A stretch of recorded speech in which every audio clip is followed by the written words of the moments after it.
오늘 말씀은 부족한 삶과 풍족한 삶, 이런 제목으로 우리가 말씀을 통해서 함께 은혜 받는 시간을 갖겠습니다. 우리 주변엔 수많은 사람들이 있지만 어느 사람들은 이렇게 우리가 흔히 부자라고 얘기하는 그런 사람들이 있고, 또 그런가 하면 대부분의 사람들은 그냥 사는데 평범한 이런 생활하지만, 또 어려운 사람들도 적지 않게 많이 있는 것을 보게 됩니다. 우리가 부자라고 할 때는 돈이 많다, 이런 사람들은 우리가 부자라고 하겠고요. 또 우리가 가난하다, 이런 기준은 좀 돈이 좀 없고 생활이 좀 어렵다, 이제 이런 사람을 두고 우리가 말할 수가 있겠죠.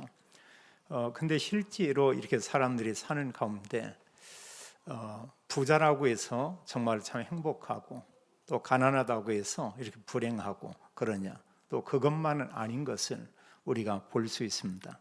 부자도 있고, 또 적당히 사는 사람도 있고, 또 어려운 이런 사람들도 있죠.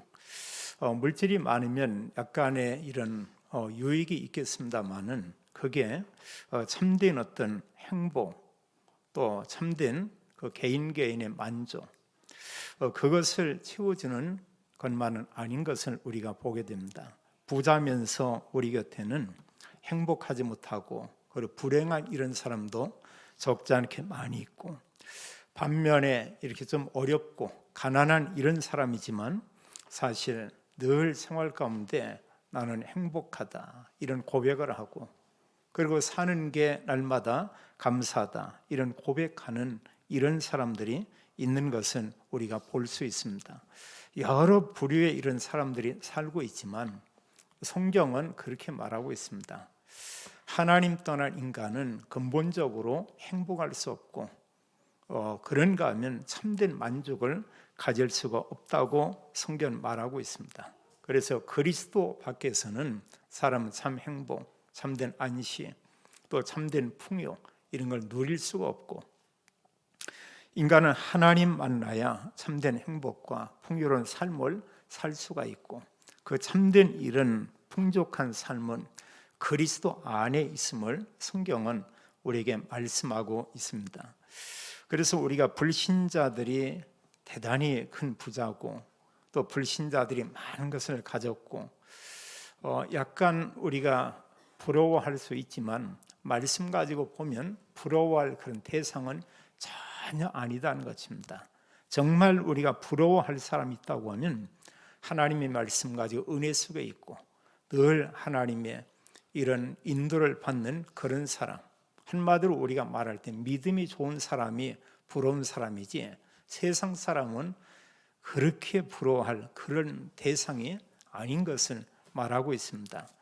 사실 많은 걸 가졌지만 그 사람이 그걸 가져간다면 우리가 많이 부러워해야 되겠죠. 그럴 사람은 아무도 없습니다. 마지막은 다 놓고 가죠. 좀 안 좋은 표현을 한다면 모든 것을 세상에 다 빼앗기고 이 세상을 떠날 수밖에 없는 것을 우리가 보게 됩니다. 그러나 그리스도 안에 있는 성도들에겐 달라요. 이 땅에서도 하나님의 은혜로 인해서 우리가 풍족한 삶을 살 수가 있고, 이 땅에서도 하나님 나라의 배경을 가지고 살 수가 있고, 우리가 또 하나님 나라 천국에 간다고 하면 그리스도 안에서 산 성도들에겐 그 상급이 이루 말할 수 없죠. 그건 우리가 헤아릴 수가 없습니다. 그래서 성경 분명히 구원받은 하나님의 자녀에게 이런 상급에 대해서 말씀하고 있죠.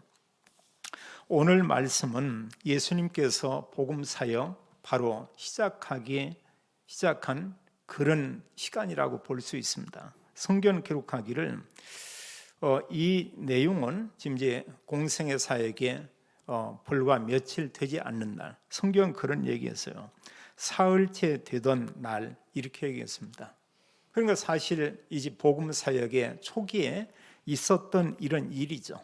또 오늘 성경 내용을 우리가 잘 알지만 예수님께서 혼인 잔치집에서 물이 포도주가 되게 하는 이런 기적을 행했습니다. 성경 기록하기를 그것을 표적이라고 이렇게 말하고 있어요. 그러면서 첫 표적을 갈릴리 가나에서 행했다 이렇게 말하고 있죠. 사실 표적을 행했다는 것은 다른 게 아닙니다. 그것은 하나님만이 할 수 있는 그런 일이고요. 그런가 하면 그건 예수님이 그리스도임을 사람들에게 알리고 드러내는 바로 이제 그러한 중요한 이런 일이었죠. 가나 혼인 잔치집에 이렇게 예수님이 초대를 받았고 제자들도 초대를 받아서 거기에 갔습니다. 여기 성경에 보면 그의 어머니도 거기에 이미 와 있었다 이렇게 말하고 있어요. 근데 문제는 뭐냐면 이 잔치집에 사실 포도주가 떨어졌다 이렇게 얘기하고 있습니다. 그럼 이건 이제 작은 문제가 아니죠. 제가 이제 어릴 적에도 저희 집에서도 잔치를 많이 했고요. 동네에 이렇게 잔치들을 하는 집에 어리지만 가게 되면 특히 주방에서나 여기 일하는 아주머니들이 어느 때 걱정할 때 있어요.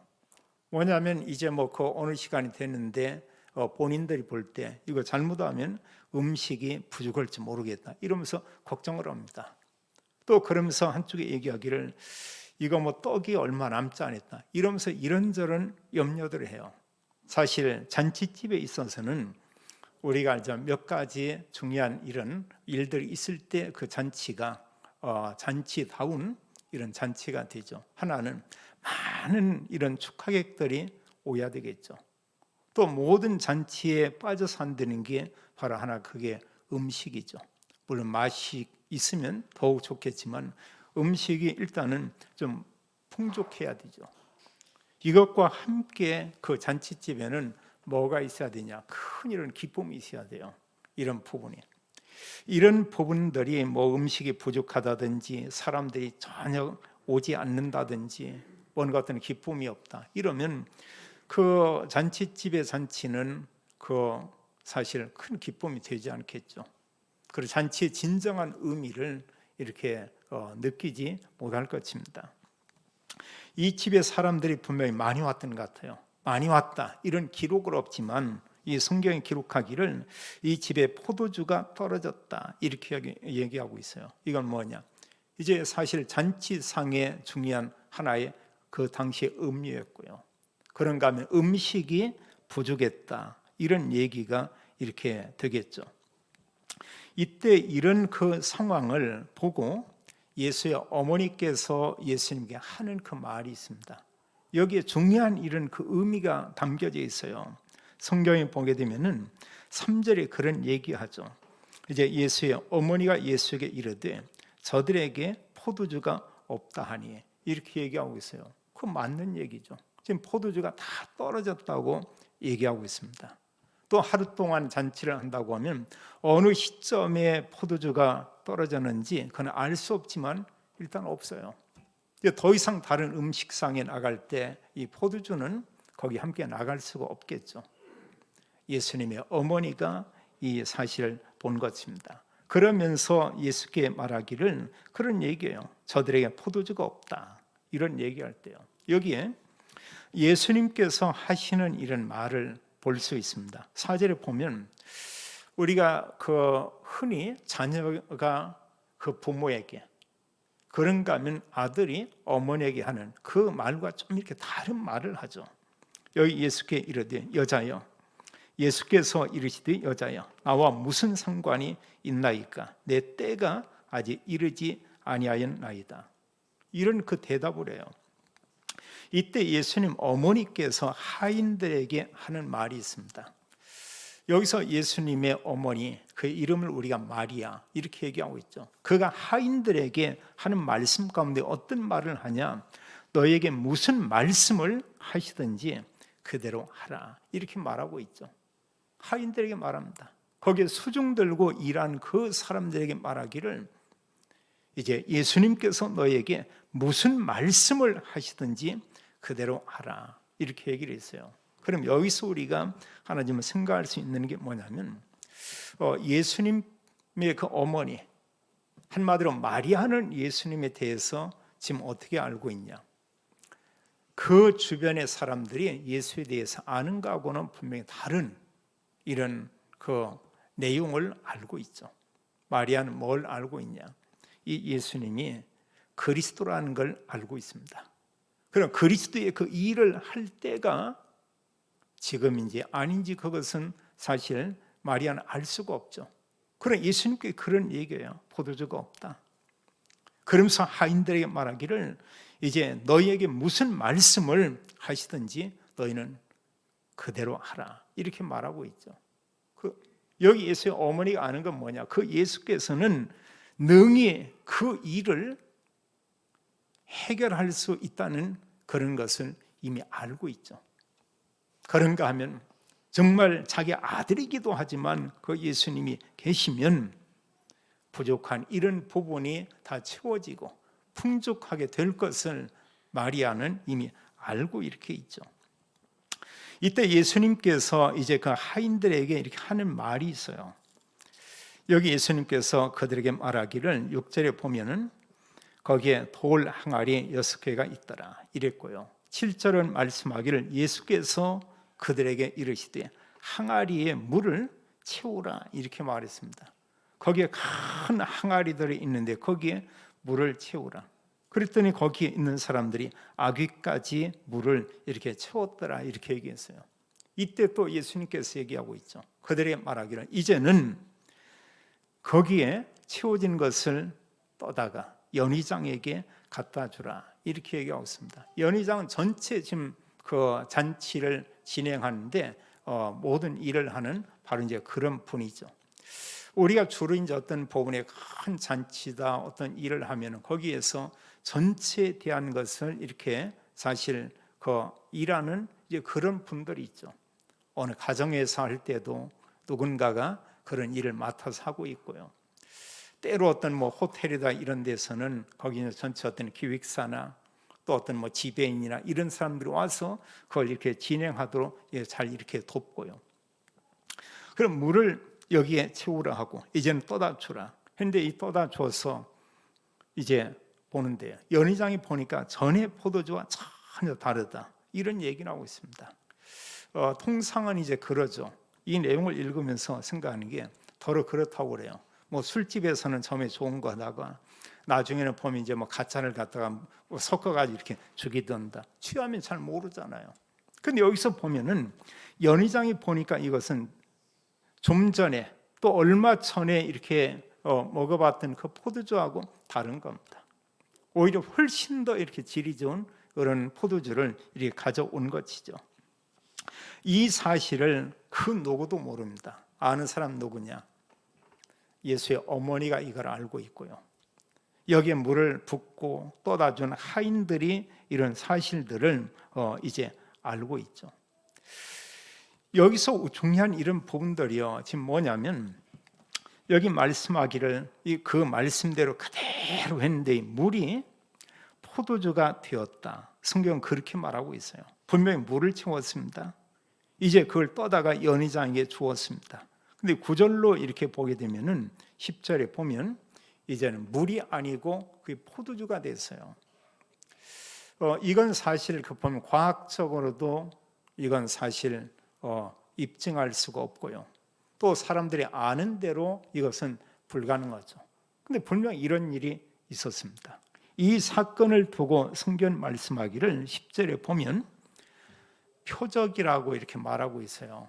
표적은 요한복음에서 쓰는 그런 용어입니다.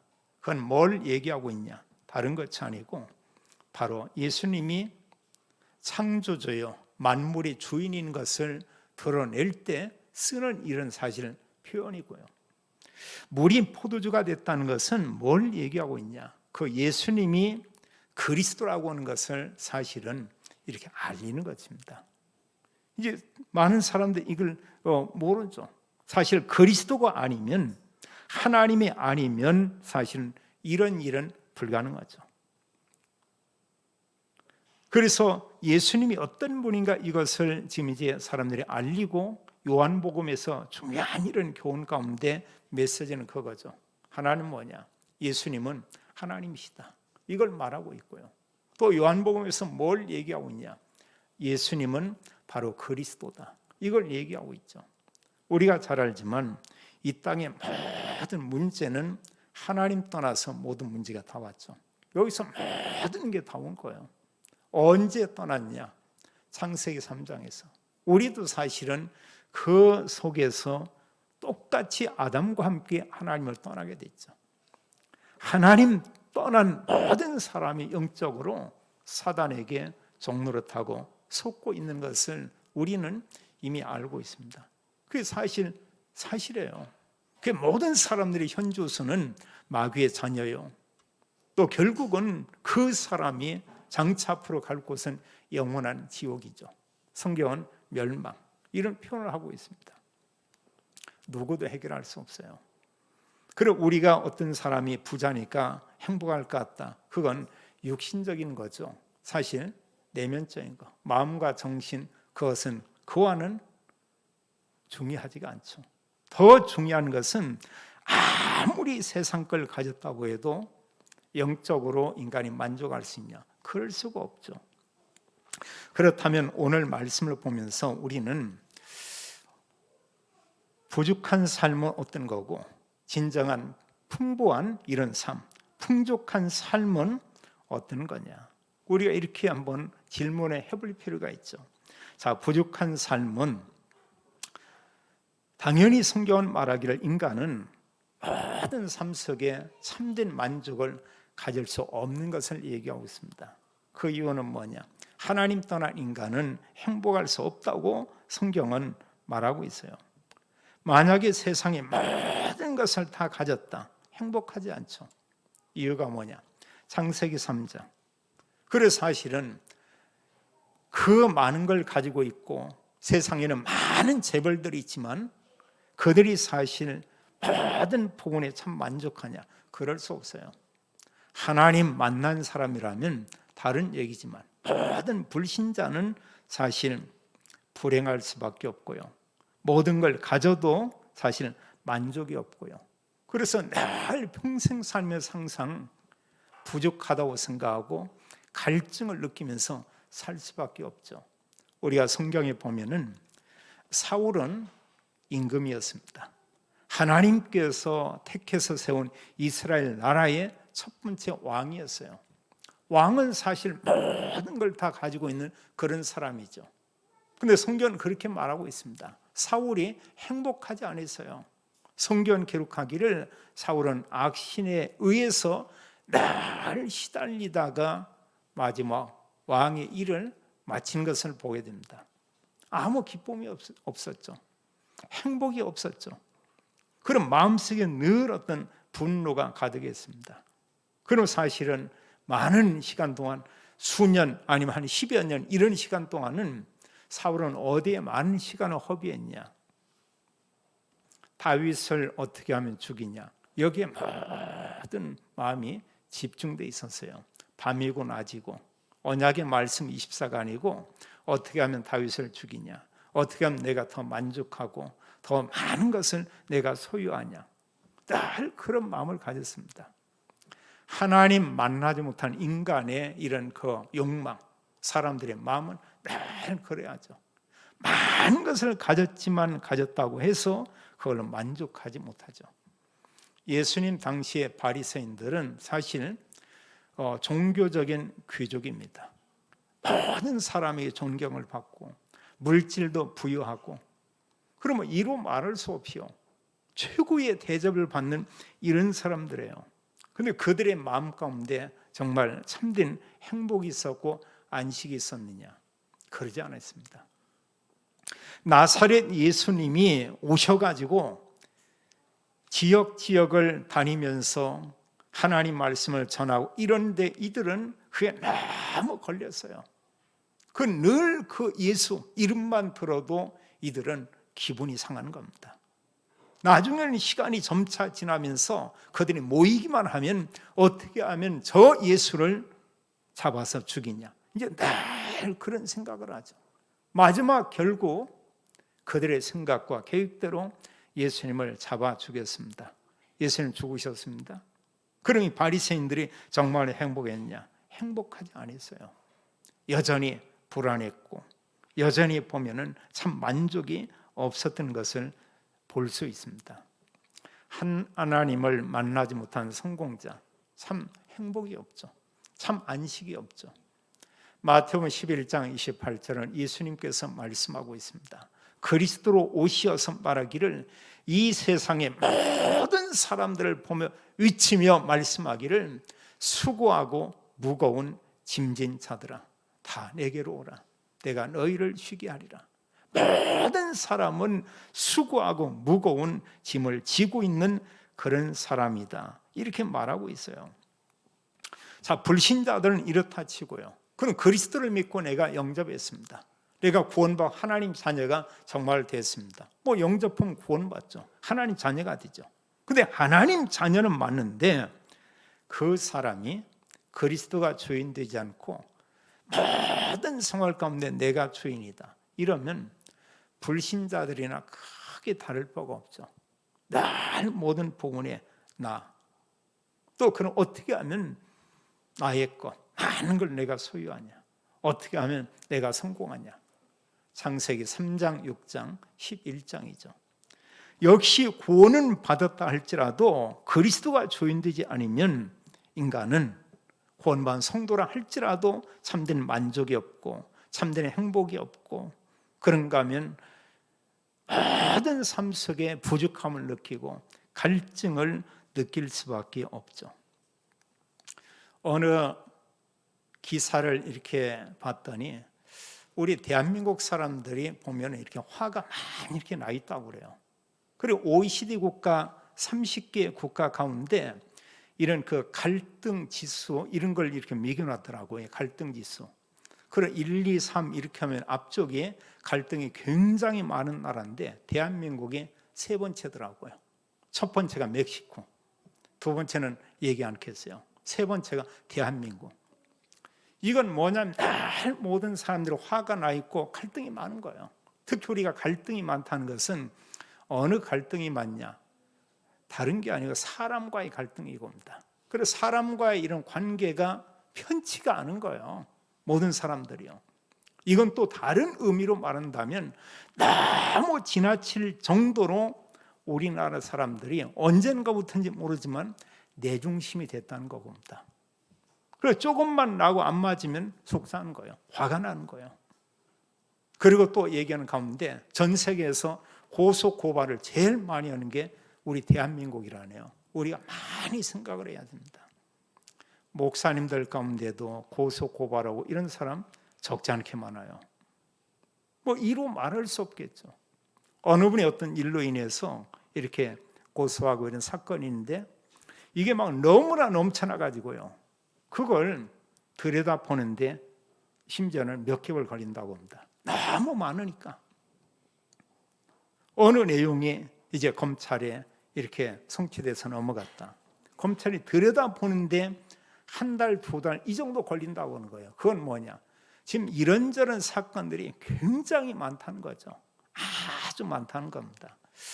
앞으로 세상적으로 돈을 많이 벌으려면 변호사하면 돈 많이 벌 것 같아요. 지금 변호사는 부족하지. 고소 고발은 막 넘쳐나지. 그거 해가지고 시간만 끌고 오면 앉아서 돈 많이 벌잖아요. 뭐 심지어는 상담해줘도 그것도 돈이고 뭐 하나 이렇게 써줬다면 그것도 막 굉장한 거고요. 그러면 거기에 참된 만족이 있냐? 그러지 않죠. 세상은 정말 공평한 것 같아요. 맨날 어떤 죄에 대해서 늘 본 문제에 대해서 사건에 대해서 내 것뿐 아니고 모든 사람 지역의 모든 사람 문제 사건을 다 내가 끌어안고 그걸 해결하려고 한다. 돈은 벌겠지만 그 머리가 얼마나 복잡하겠어요. 또 뭔가 보면 그게 늘 이렇게 이기면 모르는데 좀 지고 마음대로 안 된다. 얼마나 속상하겠습니까? 뭐 세상 사람 말대로 하면 제명대로 살기는 좀 어렵겠다. 이런 생각은 이렇게 들고요. 그래서 사실 그리스도 밖에는 참된 안식, 그리스도 밖에는 참된 풍족함이 사실은 없음을 우리에게 말하고 있죠. 어디에 참된 이런 참 평안과 기쁨이 있냐? 그리스도 안에. 성경 그렇게 말하고 있습니다. 우리가 정말 하나님의 자녀가 풍족한 삶을 우리가 살기 위해서 내가 하나님 자녀 맞습니다. 그러면 하나님의 말씀 가지고 순종할 때 우리가 풍족한 삶을 살게 되죠. 우리가 사실은 순종한다는 것은 다른 게 아닙니다. 그리스도를 나의 주인으로 내가 인정하고 믿습니다. 그거거든요. 엄청나게 대단한 거에 대한 순종이 아니고 작은 겁니다. 그 사람들이 볼 때 누구나 할 수 있는 그런 일, 거기에 내가 작은 이런 순종을 한다. 우리가 다른 말로 작은 실천을 한다. 이렇게 볼 수 있죠. 좀 우리가 복음적인 용어로는 우리가 작은 미션을 수행한다. 여기에 사실은 많은 부분에 응답이 들어있죠. 우리가 사실 어느 사람의 말씀과 살고 있다, 사라진다. 얼마나 기뻐요. 얼마나 감사해요. 근데 전혀 말씀 생각도 안 나고 말씀과 사는 게 전혀 없다. 어떤 일이 일어날 수가 없죠. 예수님께서 그 하인들에게 말하기를 이제 그 항아리에다가 물을 채우라. 이제 떠서 연희상에게 갖다 주라. 이때 그 물이 포도주가 되는 것을 우리가 볼 수 있습니다. 언제냐? 하나님 말씀 가지고 우리가 순종할 때. 그건 우리가 살아보지 않은 사람은 모르는 얘기예요. 근데 많은 믿음이 좋다 이런 사람의 특징은 뭐냐? 물론 구원받은 그 사람이 하나님 말씀 가지고 살고 있다. 그 믿음 좋은 거 아니에요? 하나님 말씀에 정말 순종하고 있다. 말씀을 가지고 기도하고 있다. 말씀 따라서 다른 사람을 좀 이렇게 돕고 있다. 말씀 따라 전도와 선교하는 일에 내가 작지만 거기에 함께하고 있다. 그 순종하는 그런 삶이죠.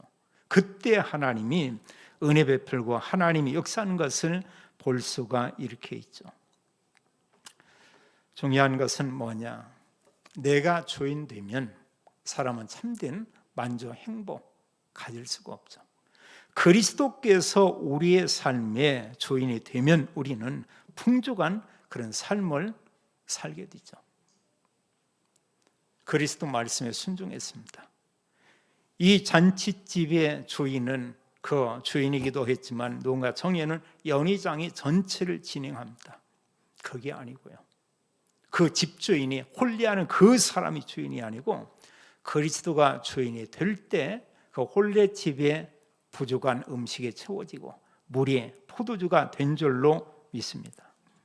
갈라디아 2장 20절은 대부분의 그리스도인들이 다 아는 성경 구절이에요. 거기는 세 가지 부분을 얘기하고 있습니다. 먼저는 뭐냐? 구원. 내가 그리스도와 함께 십자가에 못 박혔다, 죽었다. 이걸 말하고 있어요. 그거 우리가 다 믿잖아요. 예수 그리스도와 함께 우리가 죄의 사람, 옛사람, 창세기 3장의 그 인간, 그 상태의 사람은 다 죽었다. 두 번째는 말씀하기를 이제는 그리스도가 내 안에 계신다. 계셔요. 구원받은 모든 성도에게 그리스도가 성삼위 하나님께서 그와 함께 있습니다. 그런데 하나님이 언제 역사하고 하나님이 일을 이루시느냐? 그 다음에요. 성경 뭐라고 있냐?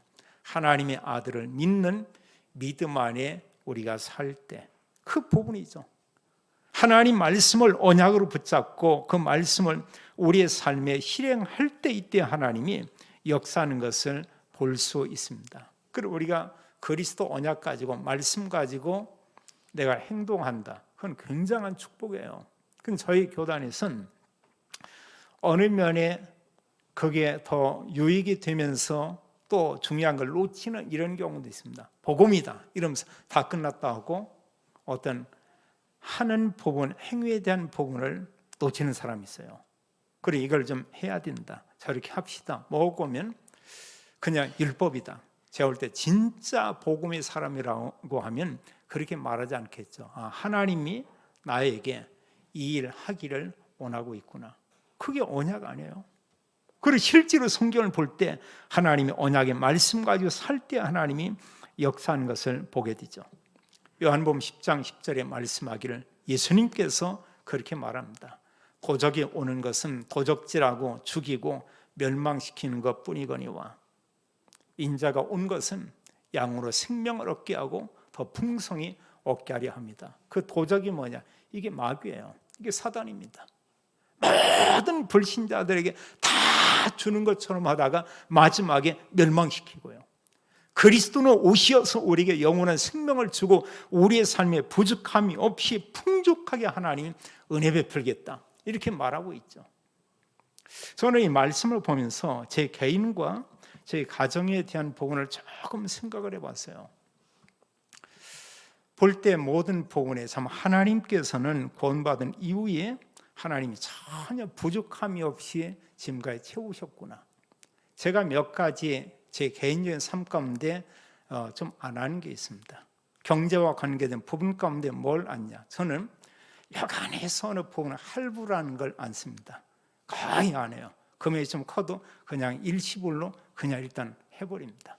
또 제가 하는 거 뭐냐, 어디에 가서 모으면서 의상, 저는 의상 안 해요. 그냥 있으면 사고 없으면 그냥 마는 겁니다. 또 뭘 그동안 이렇게 쭉 이렇게 볼 때 뭐 있었냐, 수십 년을 결혼해서 이렇게 볼 때 사실은 누구한테 돈 빌리러 간 적이 없습니다. 가서 얼마 좀 빌려줬으면, 어느 성도에게서 5만 원만 빌려줬으면, 친구에게나 누구한테나 꼽은 적이 없는 것 같아요. 그럼 정말로 부족했냐? 지나가 볼 때 모든 면에 부족하지 않고 풍족했던 것을 이렇게 보게 됩니다. 부족하지 않았어요. 자녀들 교육하는데 부족하지 않았어요. 매사의 모든 부분에 부족하지 않았습니다. 하나님 은혜 주셨습니다. 저희 교회가 이곳 앞쪽에 이렇게 채워지고 이렇게 되는 부분에 하나님 부족하지 않게 했습니다. 모든 부분을 다 하나님이 이루어 가고 있습니다. 하나님 언약 조금 붙잡으면 돼요. 그냥 하나님 앞에서 아주 작은 것 조금 이렇게 좀 순종했을 뿐인데, 우리가 하나님 앞에서 우리가 그리스도 안에서 작은 걸 한다. 이때 모든 걸 하나님이 채우시죠. 우리가 이런 하나님의 언약 속에 살 때, 그리스도를 주인으로 살 때 오는 이런 응답이 있습니다. 예수 그리스도가 내 삶의 주인이 된다. 이게 오늘 말씀에서 우리가 붙잡을 언약입니다. 매사의 모든 부분 내가 주인이야. 내가 막 화나고 속상해서 막 따지고 그 주인 아닌 거예요. 정말 그리스도가 주인이라고 하면 거기에서 주님께 질문하겠죠. 여기에 하나님이 어떤 계획이 있습니까? 주님께서 저에게 하시고자 하는 말씀은 무엇입니까? 도리어 우리에게 좀 서운하게 한 사람에게 우리가 복을 빌면 되죠. 오히려 그 사람 축복하면 되죠. 또 우리에게 말씀하고 있어요. 우리가 해야 될 중요한 이런 일이 뭐냐, 우리가 미션이 있다고 하면 우리는 언약의 말씀이 있어요. 성경의 본문과 또 강단에서 증거하는 설교에 이런 말씀이 있습니다. 말씀 가지고 우리가 묵상하는 일, 그리고 이런 말씀과 함께 말씀 가지고 말씀 우리 삶에 연결시키면서 해야 될 것, 기도의 삶. 이건 우리가 해야 돼요. 그건 우리가 할 일입니다. 그 할 일을 가지고 우리는 미션이라고 얘기해요. 이러면서 여기서 끝이 아니고 사실 이런 언약 가지고 사람에게 우리가 알리고 전하는 것이죠. 그래서 성경은 정말 그리스도가 우리의 삶의 주인 되면 하나님은 우리에게 주신 말씀, 그걸 이루시죠. 그걸 우리의 말씀 성취라고 얘기합니다. 그럼 언약의 말씀과 기도한다. 하나님 모든 부분에 부족함이 없도록 하나님이 응답을 하나님이 주시죠. 또 우리를 통해서 되어지는 전도, 우리를 통해서 그리스도를 사람들에게 보여주는 전도, 하나님이 그런 일을 하겠죠. 그러면서 우리는 고백할 수 있습니다. 그리스도 안에 있을 때 전혀 부족하지 않구나. 그 고백뿐 아니고 그리스도 안에 있을 때 정말 모든 것에 하나님이 풍족하게 우리에게 주시는구나. 이런 믿음을 우리가 갖게 되죠. 내가 그리스도 안에만 있으면 하나님께서 모든 걸 주시겠구나. 이런 우리가 사실 기대, 이런 믿음, 또 이런 사실 우리가 비전, 우리가 가져야 되겠죠. 하나님은 약속하고 우리가 지금까지 받은 응답이 있지만 앞으로 주신 응답이 더 크다고 말씀하고 있습니다. 우리가 그걸 가지고 살아야 돼요. 오늘 예배 드리는 모든 성도들이 우리가 기억해야 될 게 있습니다. 하나님은 예수 그리스도를 통해서 물이 포도주가 되게 한 것처럼 우리의 모든 삶 속에 하나님은 그런 일을 행하기 원하죠. 언제냐? 예수님이 그리스도인 것을 아는 성도들이 이제 그 그리스도가 주인이 되고, 그런가 하면 이제 우리가 정말 그리스도 안에 있을 때 여기에 참 행복이 있고, 그리스도 안에만 있으면 부족함이 없고, 그리스도 안에만 있으면 정말로 풍족하겠구나, 이런 사실을 알고 아는 나의 삶을 통해서 예수 그리스도를 말하는 전도자의 삶을 살아야 되겠다. 이럴 때 참된 행복이, 참된 안식이, 참된 기쁨이, 날마다 삶 속에 감사가 모든 성도와 성도의 가정과 또 산업 위에 충만히 임하게 될 것을 확신합니다. 날마다 그리스도 언약 가지고 승리하는 모든 성도들이 되기를 예수님의 이름으로 축원합니다. 아버지 하나님, 참으로 감사합니다. 하나님께서 우리에게 유일한 복음을 알게 하고, 하나님 그리스도가 주인 될 때 하나님이 지금도 기적을 행하며, 또 우리를 통해서 또 그리스도가 증거되게 하며, 또 하나님 나와 함께 우리 곁에 많은 문제 가운데 그리스도가 참된 답인 것을 우리가 보고, 또 하나님의 역사하심을 우리가 찬양할 수 있도록 은혜 베푸심을 인하여 감사합니다. 성도들의 모든 가정에 또 업의 현장에 하나님께서 물이 포도주가 된 것처럼 하나님 성도들의 삶에 그리스도 한 분 때문에 기쁨이 있고 행복하고 만족하고 풍족한 은혜가 임하도록 하나님이 축복해 주시고, 이런 언약과 증거를 가지고 행복한 전도자의 삶을 살도록 모든 성도와 믿음의 가정과 산업을 축복해 주옵소서. 주 예수 그리스도 이름으로 기도하옵나이다. 아멘.